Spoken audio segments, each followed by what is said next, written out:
This Week in Startups is brought to you by Audible.com, a leading provider of spoken audio information and entertainment. Listen to audiobooks whenever and wherever you want. Visit audible.com/twist for your free audiobook. Hey everybody, it's an exciting day here at This Week in Startups. One of the great startup founders in the history of Silicon Valley is with us. And you of course know his work. Pixar has made some of the greatest stories of our time. Toy Story, Monsters, Inc., Bug's Life, and you know all these great stories. My favorite, Ratatouille, one of the greatest films ever. And of course, my favorite part of it is the Anton Ego speech at the end, where he talks about the life of a critic and how meaningless the life of the critic is, except when the brief chance they have to support the new, because the new needs support in the world. And Pixar was the new for many, many years until they became the establishment. And Ed Catmull was there, and he built this company, this great company that we all know and cherish these films for the last couple of decades. But his story is perhaps the greatest story, I think, that's come out of Pixar. Your personal story is amazing. So I'm so thankful you're here because I read this book, Creativity Inc., that Ed wrote, and it took you a while to write it. But what an amazing life you have had, Ed. So thanks for coming in. Oh, thank you. I really appreciate being here. You grew up on Walt Disney, and you were fascinated by Walt Disney's animation techniques and how in the world of Disney he would come on your television and explain to you the technology behind the animation techniques they were using. This was your first inspiration, and you wanted to be a Disney animator. I did a lot of drawing. I entered contests. I bought books on how to draw and how to animate. But it didn't happen. You weren't a good drawer. Well, I actually don't know what I could have become. What I found was that when I went from high school to college, that I realized I didn't know how to get to the next level. So the level I saw were these phenomenal Disney animators. There were no schools, so there was no training ground, so I could measure myself against where they were, and I didn't know the path to get from one to the other. Right. So I switched over into physics. You go into physics, but computers emerge, and somehow you wind up learning about computer vision and animation. Was this at the University of Utah? Yes. That you first were exposed to computers? Yes. So this is new in the whole field of computer science. At this time, ARPA, which is funded by the government, was funding research programs around the United States with very little bureaucracy. And Utah was picked as a place to do graphics, but it was also picked to be one of the first 4 nodes of what became the internet. Yes, ARPANET. Yes, called ARPANET. And BitNet. Later, the universities, I think they call it BitNet, yeah. Yeah, there's something there, but the ARPANET was the foundation, and later they just changed the name when it became big enough. But I was at one of the first 4 nodes. So we had the internet people there trying to figure that out. We had a computer graphics group and a vision group, which is unique in that they were together, working together, even though they're different All on topics. the same campus. All on the same campus, and it was completely free and open, great professors, but also professors who weren't micromanaging. It's like, okay, people, we're at the front of the Easter egg hunt. Cut the line, let's go. And this was a very interesting moment in time because the United States is the 60s, right? The early Yes. 60s. And the United States was in a panic over Russia. Sputnik had happened. And the government wanted to have basic research because they felt technologically we needed an advantage if we were going to become or maintain supremacy in the world versus the communists versus the Russians. That was the driving force behind giving you all the ability to just freely experiment with technology. The thing that I loved about it, and is that this is in retrospect, because I grew up with the fear of the communist threat. Right. But in '57, they launched Sputnik, and it scared the U.S. incredibly because they had jumped ahead of us. And the interesting thing about that is the response to that fear was to go out and fund smart people. Amazing. That's an enlightened response. And it's not one that you hear about today. Like, No. And it's like, they did the right thing. It's amazing. They said basically we should just let smart people pursue technology so we get an advantage, as opposed to going to war, blowing places up. And U.S. still has by far the greatest graduate and academic program system in the world. And it comes out of that mindset post-World War II. And then this is fueled by ARPA, and the whole computer industry is built out of that that group of people who went to school funded by ARPA, and it's now called DARPA. Yeah. But it was an amazing period and very formative for me. Right. You had some contemporaries in there who went on to great things as well. Yes, there was John Warnock, who went on to form Adobe.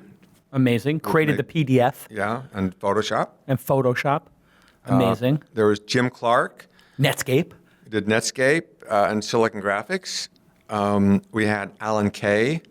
Did computer interfaces? The computer interfaces, as well as, this is the one he's probably, this is more technical and like in the technical world, but the object-oriented programming, and now it's C++ largely now, object-oriented programming came out of Alan Kay. Right. He was at Utah when I was there and then went on to Xerox PARC. So enormously influential people and a great group of people to work with. It was a radical time in the United States as well. The 60s were sort of emerging, Bob Dylan. Computers and technology, correct me if I'm wrong, but they were looked at as kind of this avant-garde thing or this thing that could change society in a positive way. Was there a sense of optimism about technology? No, I would say in the general public when it came to computers is the general perception was that they were a threat. A threat? Because there was a lot written about computers replacing people and doing their jobs, and the computer was portrayed in the public mind as the brain. So there was a thing which I observed over and over again. It was a cartoon in various magazines, and the cartoon had the same visual imagery. It would typically show a giant wall filled with dials and knobs and so forth, and that was the computer. And so like this is the big brain, and then there was a little slit, and out of the slit came a paper tape, because that was what people thought came out of computers, the output. And there were two guys in white smocks. Right, lab coats. Right, reading it, and then one of them would say, "It says," and then the punchline of the gag was what it said. And there were variants of all these things. It says, "You're fired." So this is the public perception. Right. And I would say in areas, including, it's almost in particular, say, the arts and in filmmaking, it was perceived of, at best, as irrelevant. Right. And at worst, as threatening. Now, the thing that changed the perception was the PC. Right. When the PC came out in the early 80s and now went out into homes and all over the workplace, at that point, in a fairly short period of time, people thought, oh, it's just another tool.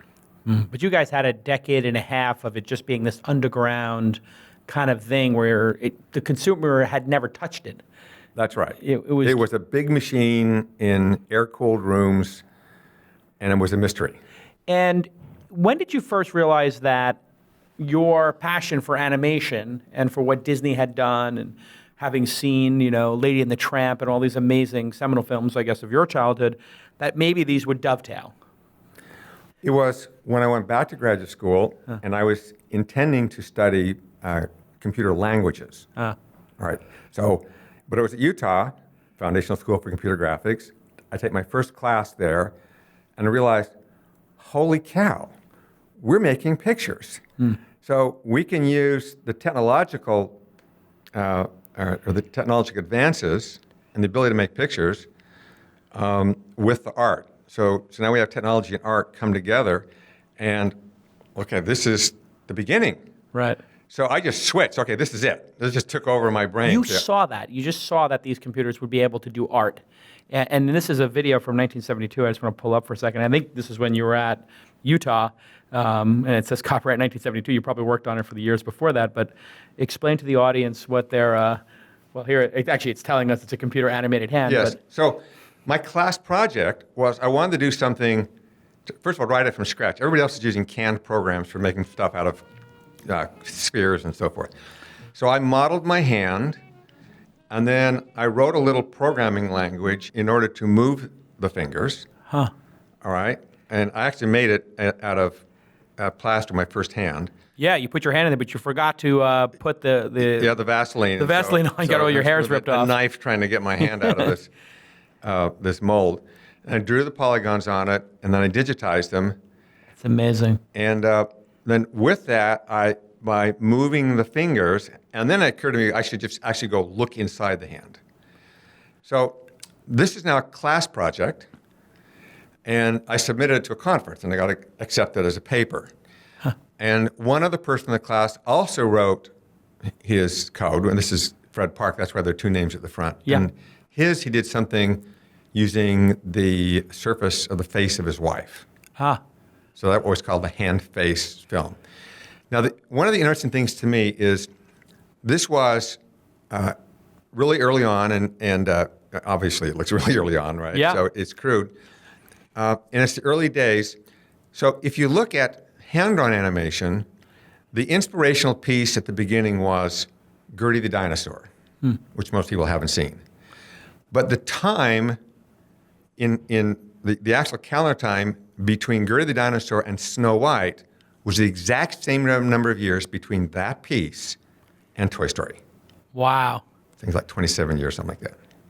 These things take time. It's not an overnight success. They take time because you not only have to work out the technology, it takes an infrastructure. You have to figure out problems. You have to train people. You have to find who works, find where the passions are. And in our case, we also had to wait for computers to be faster. Right. So we were making a lot of decisions on where we thought things were going to be, because we didn't have the compute power to support at the time what we wanted to do. And shortly after this, you get a phone call from somebody who wants to book a ticket to take you to New York. And some crazy guy is running a program called the New York Institute that wants to put together like a dream team of computer graphics people. Was that the next big step in the career? Yes. After I graduated, the reality is nobody wanted to fund computer animation. Right. It didn't make any sense. No. It's just a bad idea. Right. In particular, none of the film companies wanted to. Right. So Disney couldn't see it. No, and they couldn't see it. Yeah. It just was. It wasn't that so much they thought it was a bad idea. It was like it wasn't even on their radar. Right. It was irrelevant to what they were doing. Right. They certainly didn't think in terms of R&D or development. Right. So Alex Shore, who was the president of the New York Institute of Technology, wanted to fund it. He went out and talked with various people, and he ended up hiring me to start a lab in New York, out on Long Island. Out on Long Island, of all places. Yes. Is where it's essentially where computer animation like really got its start. Yeah, that's where we got to go. Long Island, New York. Long Island, New York. Where Long Island was it? Westbury. In Westbury. Yeah. Where the music festival occurs, the Westbury Music Fair, and there's a bunch of, So you're talking like an hour from Manhattan or whatever. Yes, right. So deep in Long Island. Yeah, so you get in the city when you need to, but but it's not that deep actually. We're not that far out of. Right. Take the LIR, you can get in there. So nice place to be. Yeah. Very bucolic. Rabbits out on the lawn. And we brought in some great people. So Jim Clark actually came and joined us out there. The first person I hired was Alvy Ray Smith, became a good partner and friend. And we hired, in the end, up to 40 people doing R&D with Alex Shore supporting us. But since I came out of University of Utah, which was this great environment, what I wanted to do was take the elements that I learned in that environment and replicate them here. Now, in truth, in doing that, I think I made some mistakes. I had some theories about how to put together a group. What are you, 25 years old at this time? Yeah, something like that. 25 years old. And you're building a 40-person lab to do computer animation somewhere out in Long Island. Crazy. In the cool. 70s. It was so cool. It's amazing. So it was a great opportunity, and I'm grateful for that opportunity. Right. But we kept pushing things. But one thing we did, which was not obvious to people, is had to do with our publishing. Explain. So there were other people who also had the dream of making a movie. So when I graduated from school, the reason I couldn't get a job at other places was I said, the long-term goal is to make a movie, A computer animated movie. computer animated movie. And the places where I'd qualify were like universities, like they couldn't see why they would hire somebody to do research in making movies. Right. So that's why I ended up originally in Massachusetts and then at New York Tech, because New York Tech would support it. But there were other people who had the same dream, and I knew them all. But their point of view was, if I develop a secret, I don't want others to know it because I need every advantage I have as I march toward this goal. Right.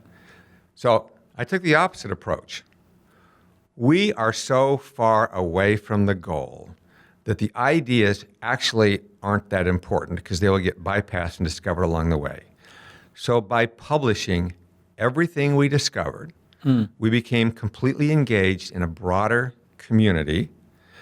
And because we published and engaged, then we hired the best people. The smart people were drawn. It was a honeypot. It was a honeypot strategy. Yeah. And we maintain it to this day. Went from there to Lucasfilm to Pixar. Yeah. And we publish everything because others are going to discover it. Well, Getting the people's the issue. This is where it gets interesting because now was it Disney who wanted to work with the New York Institute to kind of send people back and forth? Well, that actually originated from Utah. From Utah. Because Ivan Sutherland, who was a professor, wanted to have an exchange with Disney. Huh. So I was sent out to Disney, and the idea was they would send an animator to Utah. But when I got there, they wanted me to work on the Space Mountain ride in Florida because they wanted engineers for WDI, the Imagineering group, Right. which is not what I wanted. Yeah, they didn't want to let you make a film. They wanted Right. to let you make rides. So their So discussions. you said no to Disney. Yeah, oh yeah. I think what they're doing is really cool, but it wasn't lined up with what my goal was. It's very interesting. So I said that no. At 25 years old, you knew you were so certain you wanted to make a computer animated film that you said no to Disney, which you would think, hey, maybe I just get in the door there, I can convince them eventually. But you just wanted to work every day on the film. Yeah, I knew they didn't have the right mindset at that time. It was an engineering mindset. And I'm a strong believer in engineering, but I'm also a strong believer in balance. So you need the engineering aspect, you need the research. So the number of components to come together. And this was an engineering mindset. And I came out of a research mindset. So that still wasn't the right balance. So then at some point in the 70s, you're out on Long Island and Star Wars comes out? 1977, it vividly, I think most people remember this, like when you're young and you see that spaceship going over your head, and it's like one of those visceral things that's burned into your brain, Yeah. which you remember for the rest of your life. I was 7 years old. I saw it at the Fort Way in Bay Ridge, Brooklyn. I remember it like it was yesterday, but you were 27 at this time or something. Yeah, and it was the most, in my opinion, it was the single most impactful film in the history of the motion picture industry. Why? Well, it not only changed filmmaking and the approach to things, it also changed the publishing industry. All right, so it was this huge step function that nobody saw coming. Right.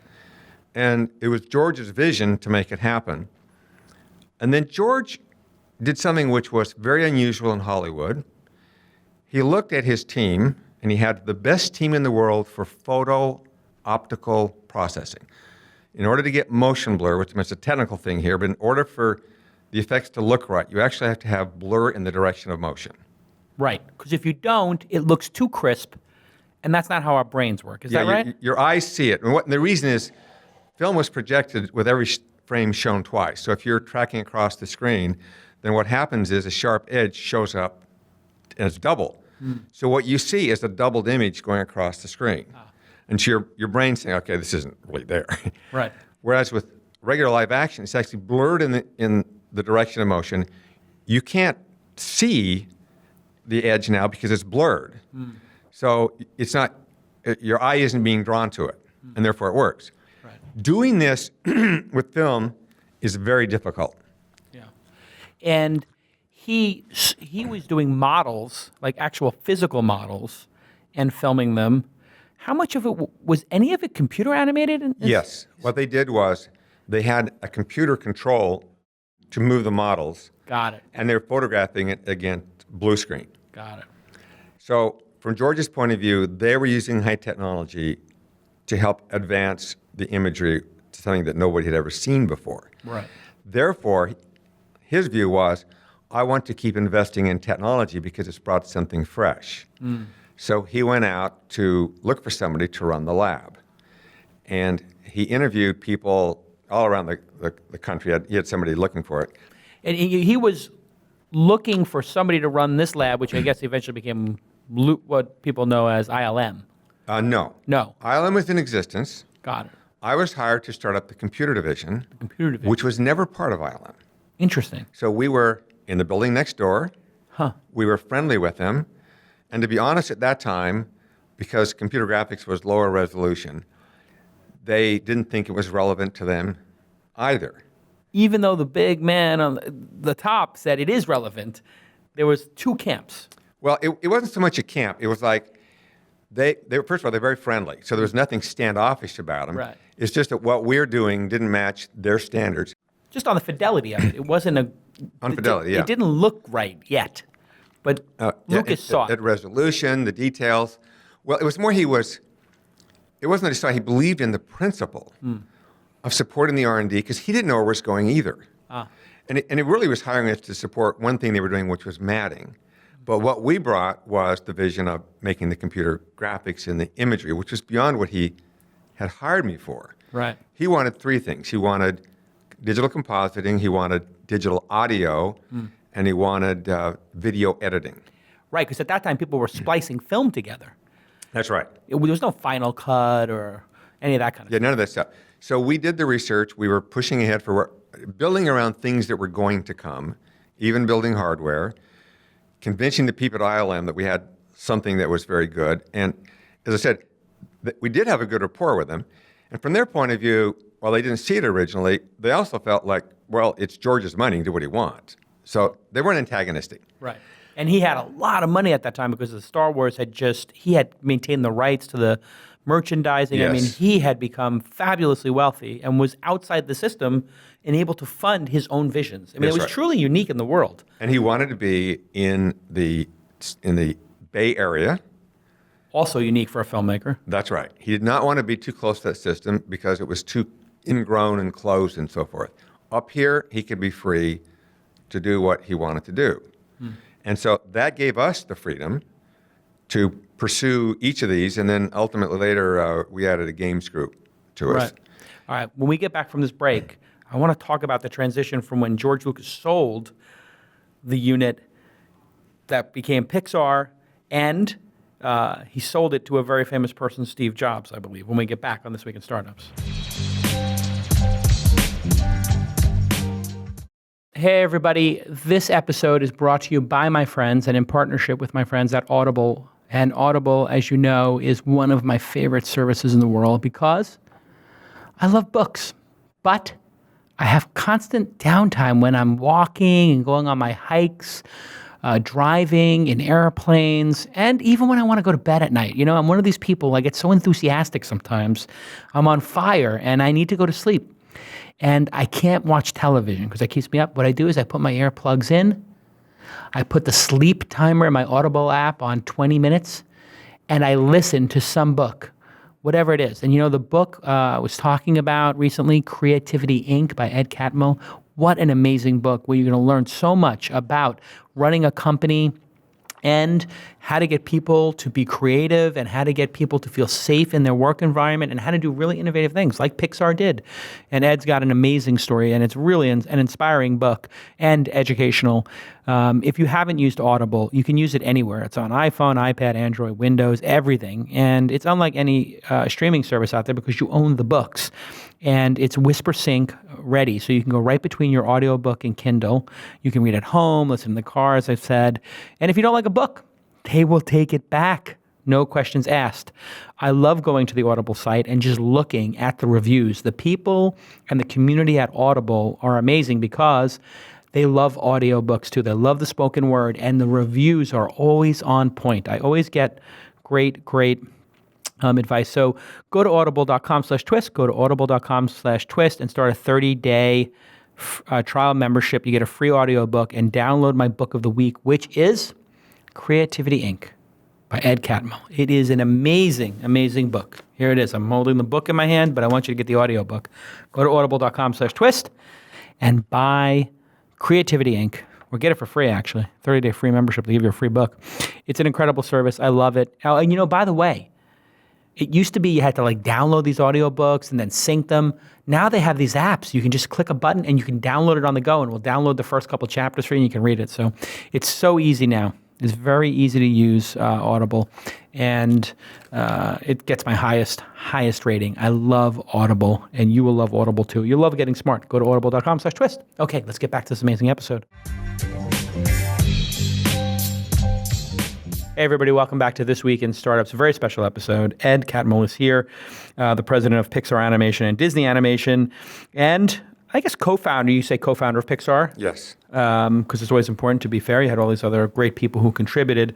And he is the author of Creativity Inc., which is an amazing book for any founder of any company to read for two reasons. One, it's just an inspirational story, and you see exactly how hard it is to build anything great in this world. I think it's really three reasons. One, your personal journey and understanding what your personal mission is in life. And Ed had two different missions, and we'll talk about that. The first of which we're talking about right now, which is making the first feature-length animated film with a computer. The second, running a great sustainable company for the ages, which Pixar has certainly become. But the book also gets into a lot of the management philosophy you learned over time. We're going to get into that. But when we left our hero, that's you, Ed, you were working for George Lucas. What was he like at that time? What was he like in The Empire Strikes Back and Return of the Jedi? These were heady times for him. They must have been, right? Oh, yeah. So he Most important person in the world. He was focused on getting those films down and getting that trilogy. He had a remarkable team around him. Right. And for us, it was just this amazing support while we were doing that. And there was one scene in one movie that we actually worked on was great. Oh, what was it? It was in... it was where this envelope comes out around this world. It's like a force field of a world, and it's when they're sitting around with various characters planning their attack. Yeah, sure. And the 3D model of the Death Star comes up. Yeah. Oh, you worked on that. Yeah. But probably the first big piece is because we were trying to solve the problem of motion blur for computer graphics. Was we did something for young Sherlock Holmes. And we made the fundamental discoveries that enabled the imagery to be used in the movies. That would have been our goal, right. To get the complexity, the richness, so they would all blend together. And we did it. We accomplished them. For us, it was a very source of great pride for us. And then at some point, he decides he doesn't want to own this unit anymore. He wants to spin it out. What was the circumstance there? Because he had... Well, what happened was he got divorced. And his first wife got the money, and he got the company. Got it. So that was probably a good move on his part. Yeah, so the cash... it was very intentional. Right. He was now basically building using the company. But it also meant that for the time being, he was no longer in the same cash position. And basically he had to pare back to his core, which was the filmmaking. And so while everything was right, essentially it was an amicable divorce going in different ways. It wasn't a divorce. It was like he sold us. Right. But we, throughout all that time, right afterwards and through today, we're good friends. Right. But it was just this amazing opportunity because there's nobody else who would have done this other than George. Right. So he decides the industry. We're going to make this an independent company. We're going to sell it. And Steve Jobs is interested.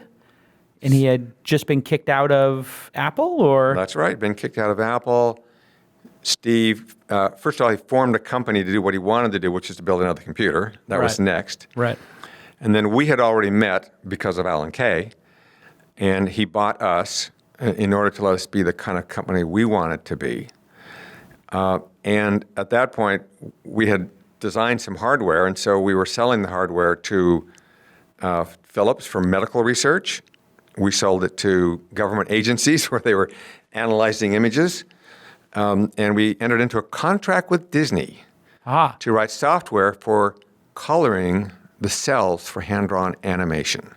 Fascinating. So here you go, whatever it is, 15 years later, after not taking a job with them and being at Utah, Disney comes up again. A little dance with Disney to do software for them and help them make animated films. So this is now an exciting project with us. And so basically, at the beginning of Pixar, we've got, Alvy's there still, we've got John Lasseter, who had joined us at Lucasfilm and turns out to be a remarkable, high-energy, generous genius. And we've got Steve Jobs, who is sort of like, unlike anybody else. I mean, he's just... Yeah, he was mercurial at that point. I mean, At that point, he was mercurial. So I saw him at the early stages, and I saw him change through his life.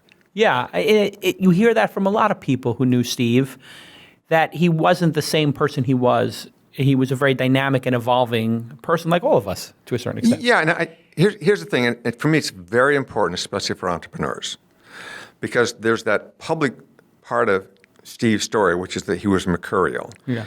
And so there's the impression that Steve built this Apple, this is so gigantically successful. That is not what happened. What happened to us, that Steve, basically being cast out of his kingdom, was now going through the classic hero's journey. Right. So he went off with Next and Pixar, and he failed, he overreached, he made some mistakes, but he's so frigging smart that he realized he was making mistakes. Right. So he altered his behavior. I'd also say he got married and had kids. Right. And the thing that you don't normally think happens in a person was that Steve became more empathetic. You don't think of people as changing, that's like a personal characteristic. Right. But he actually figured out and realized the impact he was having on other people. He was self-aware. He became self-aware. He altered his behavior. He understood, and this is around the beginning of when we were making Toy Story. He understood that he had to be a partner, and he used to go for the ring, go for everything, swing for the fences. And his learning was, no, actually, I have to be a good partner. Right. And so the interaction then with Disney and with us became a partner relationship. Right. So at this time, he goes back to Apple. And once he's made this change, everybody who saw it stayed with him for the rest of his life. Amazing. So when the stories are now being told about him, none of the people, including me, were talking about the new Steve because he was still alive. Right. We're not going to psychoanalyze him while he's still alive. Right. It's also it's kind of weird to sit there and be psychoanalyzing somebody who's a business partner. It's it's not your place. And it's also, it's kind of uncouth to be psychoanalyzing people publicly. It's just weird. Right. So the result was the public didn't know about what the new Steve was like. Just the people that worked with him, and nobody left. Right. So basically it was after he died, then the people said, oh, no, wait a minute, you don't understand. Yeah. This was not the Steve that we knew. Right. And it was that changed Steve, the one who'd gone through the journey and learned those lessons that created the highest value company in the world. Right. All right. And it's the understanding that change, which is really important for people if they want to start something. And when he came to work with you, I remember reading in the book, and everybody should go buy Creativity Inc. It's amazing to listen to or read. He was originally pitching you on taking your job in the meetings. He said, listen, I'll buy the company, I'll run the company. He wanted to run Pixar at a certain point in time. What was that conversation like? Well, the first one, which was on a lawn at his house, was he had himself as the CEO running it. And it was, I guess, Alvy Ray Smith and I and one other person who was with us. And we said no. Right. So we were friends, we walked away, but that isn't what we wanted. Yeah. Then he went and formed Next. And after he formed Next, he then had the company he wanted to run, but we ran into each other at a SIGGRAPH conference, which coincidentally, fortunately, that year was in San Francisco. Perfect. And that then reopened the discussions, but now it could be on something which is where the company could be what we wanted it to be. Right. And he says to you at SIGGRAPH, at your booth, you guys are the most interesting thing in the entire room. He still believed in the vision. Oh, very much so. And when he actually acquired us from Lucasfilm, it was a long, difficult negotiation, as you might guess. Yeah, sure. At the end of that, he put his arms around us and said, whatever happens, we have to be loyal to each other. Right. Because he had just been through the most unloyal of painful being ousted from his own company, Apple. Yeah, and I remember this because we had some very difficult times in terms of the failure of Pixar or the failure of Next and things not going right. And it was discouraging at times. But the one thing was that through all those things, everybody stayed together and they were loyal. And what we had now was a cohesive group of people who'd been through the hard times, who now when we finally got our opportunity, which is to make the first film, already knew and had each other's backs on everything. We trusted each other. And if you actually look at what happens frequently in startups or in Silicon Valley is a group comes together, and if it doesn't work out, they've all learned something. They all know more than they did before, but they disperse to the winds. Their knowledge, the stuff they've accumulated along the way, is actually accrued to the industry as a whole. Right. But they go somewhere else. In our case, our learnings and knowledge stayed in that group. And with that knowledge and the trust, we were in a good position when we finally had the task of making the first film. And you had to earn that task. So Jobs bought the company for $5 million, Yes. which in the 80s was a lot of money. It was still a good deal. Still a pretty good deal. Even at that time. Luke, he just negotiated really well with Lucas. He took 70% of the company. He gives the rest of the guys 30%. Yeah. Which is an incredible deal in his favor. And then he puts $5 million into the company, but he subsequently puts $50 million into the company to keep it running over the years. That's right. Because you didn't really have a lot of revenue in those early days. You were selling some of the machines, but that wasn't working great. Eventually started selling the software, and that worked pretty well. No, that didn't work well either. Didn't work well either. No, basically it was hardware, and then it was software, and then it was making commercials. And like when we started off, for instance, making the hardware, we didn't know anything about manufacturing. We didn't have a marketing person. Steve didn't know anything about high-end business.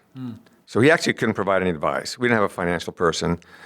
So we didn't know anything. You're throwing things against the wall. Hey, we have computers to render graphics. We've got software to render your stuff or color the cells. But it's kind of like a long meandering journey. But along it, every SIGGRAPH or so, you would launch one of these small films. I remember when I was growing up and I was in my teen years, I would watch these films. And when I was just in college, the Bumblebee one and the lamp and everything, you just start putting out every SIGGRAPH a little mini film, a short.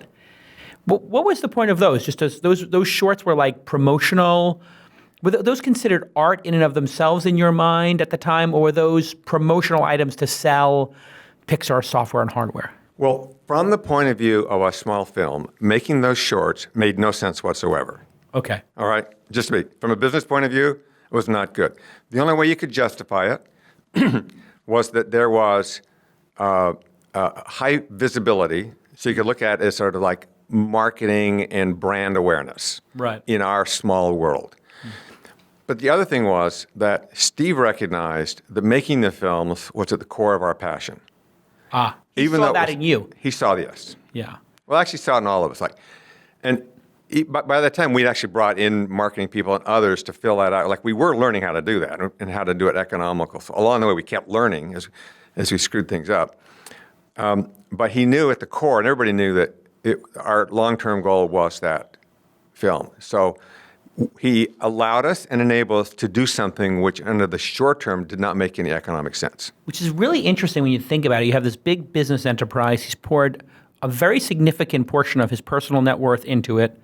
You say in the book, venture capitalists would never have made these bets. It needed somebody like Steve Jobs to make these bets.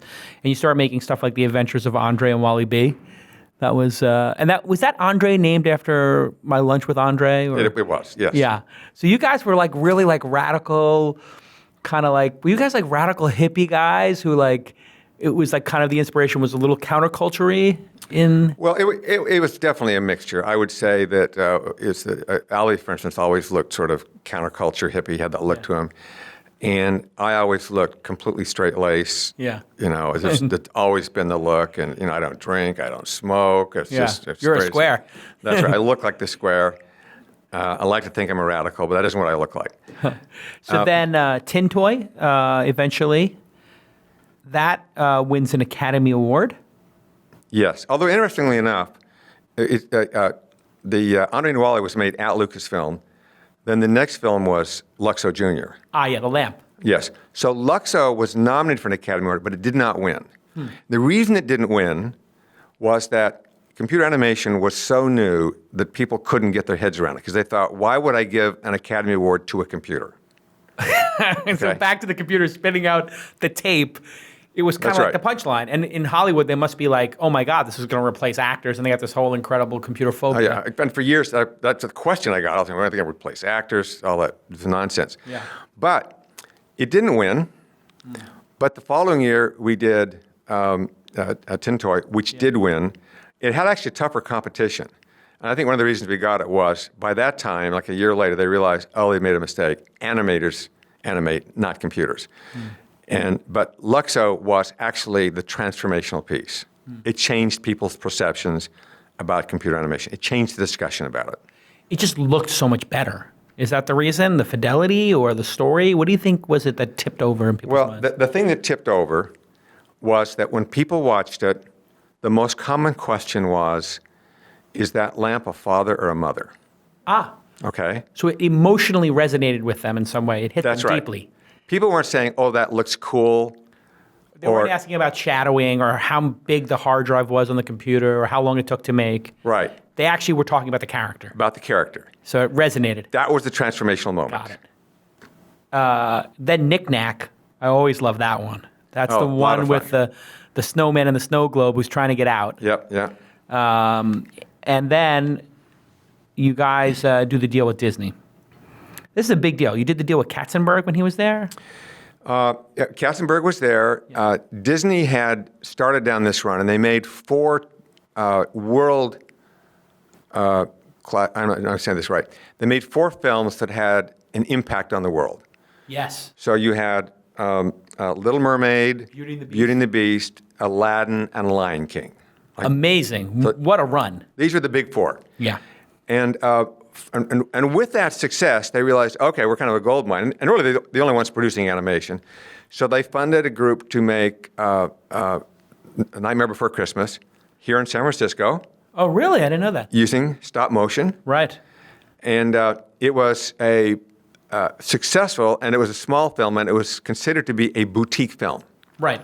So we've been making these short, and then we started making commercials. Right. Listerine and everything. Yeah, so they were successful, and they tried 3 times to hire John away from us. And I didn't even know at the time that John had been fired by Disney. Right. But they thought this computer animation is new, and these commercials are looking good.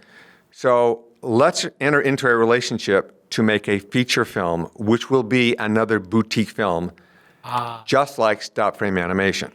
So this has to be mind-blowing for you because you're a kid who watched Walt Disney and you dreamed of being an animator. Then they offer you a job to make rides and you turn it down. And then you go to work for George Lucas, but you still haven't made that feature. And now Disney finally validates it. You got the Academy Award and animation matters again. So you were right. And then they finally capitulate and say, we're going to do this with you. Your mind must have been blown. Well, it was. Like, this is the opportunity. But now, we couldn't blow it. Right? Because now we're starting to make a film, and none of us have ever made a feature film before of any kind. Right. So we've got an entire team making guesses about how to do this with what, by today's standards, are very crude tools, without anybody having done it. And so we had to figure out how to do it on the fly.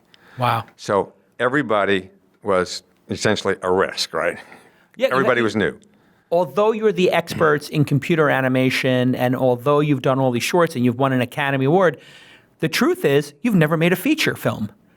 Right. So in a way, you're imposters in that world and you're the most successful people in the computer animation world. So yes, you got to bridge that gap. Yes, and the relationship with Disney was they were going to provide some structural support to help us think through the story. And a person came up to make sure that we were organized, and they added somebody to look at the finances, and they added someone later in the process to help with the production part because there were just a lot of new things. So we there- thought we were being tutored by Right. the people who are the masters in the field. And you start making the story, and at some point, and so Jobs actually negotiated this deal, or he was involved in the negotiation of it? No, Jobs negotiated it, and he was across the table from Katzenberg. And Wow, what a table that must have been. it was a table. Because Katzenberg is the deal maker of deal makers, and Jobs is Jobs.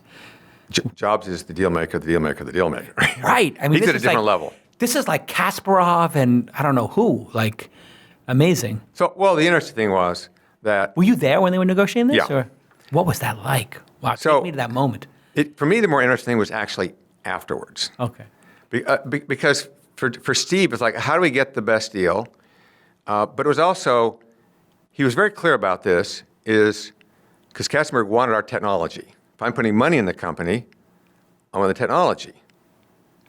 Wait a second, but I thought we were making movies together. Well, I know, Yeah. we're making movies, But I want your technology. I want your technology. And so Steve was absolutely adamant, took it off the table, said, you're putting money into this company, but what you're getting for it is a film. Right. You're not putting in money for technology.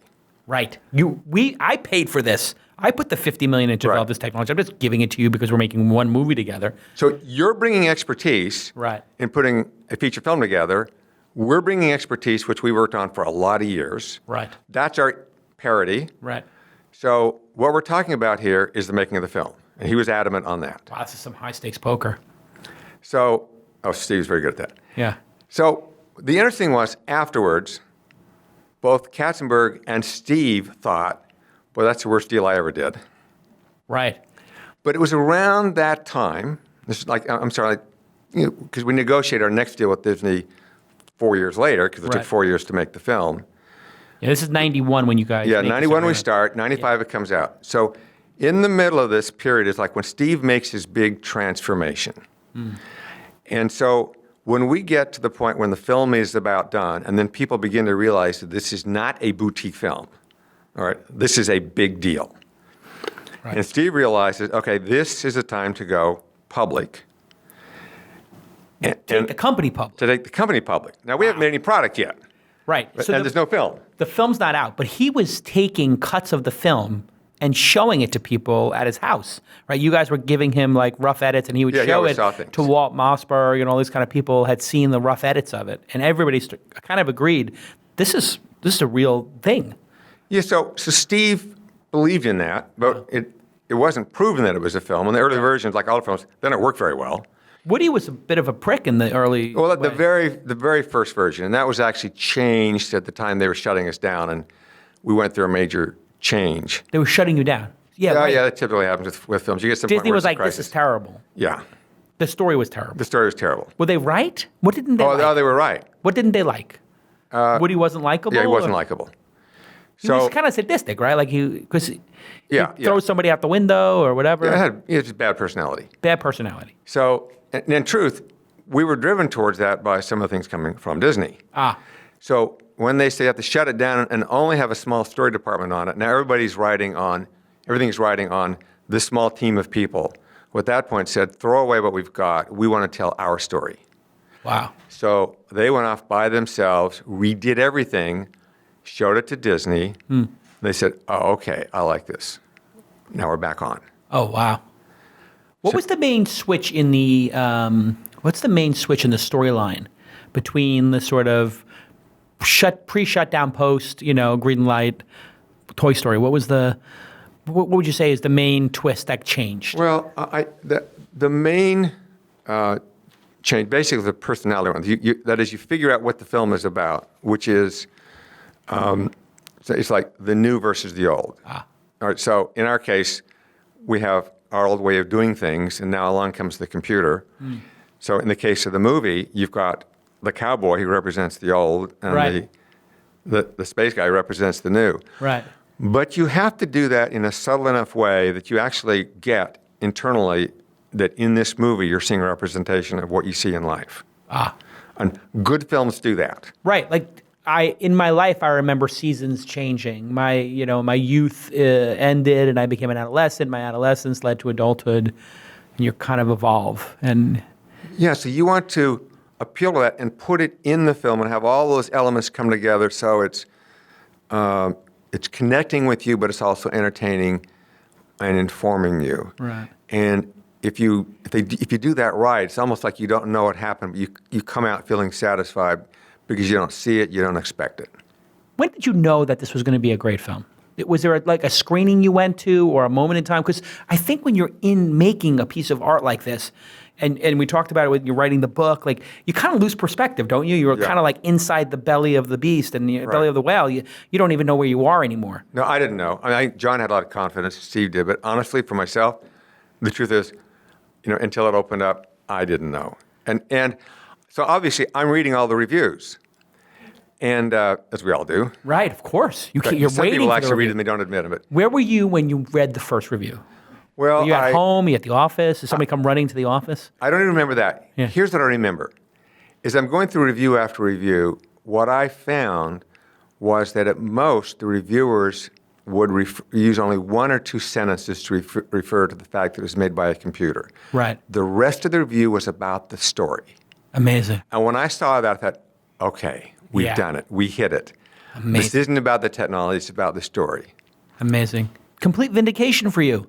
This is like 25 years of your career, your entire life, and now the film, your first film, is a breakaway success. Makes more money than any film that year, over $300 million. I mean, it's mind-blowing. And then 1 week later, we went public. Go right into that microphone. Yeah. Wait. So you did the pre-roadshow, the IPO, the months before Yes. the movie comes out. The week after the movie comes out, Steve Jobs times the IPO. That's right. And when we went out to do the roadshow before the movie came out, what we told everybody, this is what our business plan is, this is what we're going to do, but we don't want you to invest in the company until after you see what we've done. So we're letting you know ahead of time, and then this is the day we're going public. So confident. That is such a Steve Jobs move, isn't it? And not only that, this is where the other brilliant thing is. He said at the end of this film, right, then Michael Eisner would realize he's actually created his worst nightmare. A competitor. A competitor. Yeah. He funded the greatest competitor. So he will want to renegotiate the deal. Oh. And Steve said, when he renegotiates, I want to come in as an equal partner, which means we have to put up half the money, which means we have to have the money in the bank. Therefore, we have to go public. Wow. And the thing was, that's what happened. What a master strategist. So for all the, challenging nature of Steve Jobs, he was so above the rim, like as a player, like just a strategist. He was just so brilliant. I think it's fascinating to see like how he could see the whole chessboard. I mean, he was looking at three chessboards, 3 matches ahead. That's right. And he was our partner. Incredible. It was awesome. I mean, it's pretty amazing. Like he just saw it. And then, so when he comes back to Eisner to renegotiate, what's that like? Does everything he say come true? Everything happened just like Steve said was going to happen. We entered into the deal. We got precisely what Steve said was going to happen 9 months before. So it laid out perfectly. In part 2 of his conversation with Jason, Ed will talk about his existential crisis after Toy Story's explosive success, fighting for The Incredibles, saving Ratatouille, and building a creative culture at Pixar and Disney.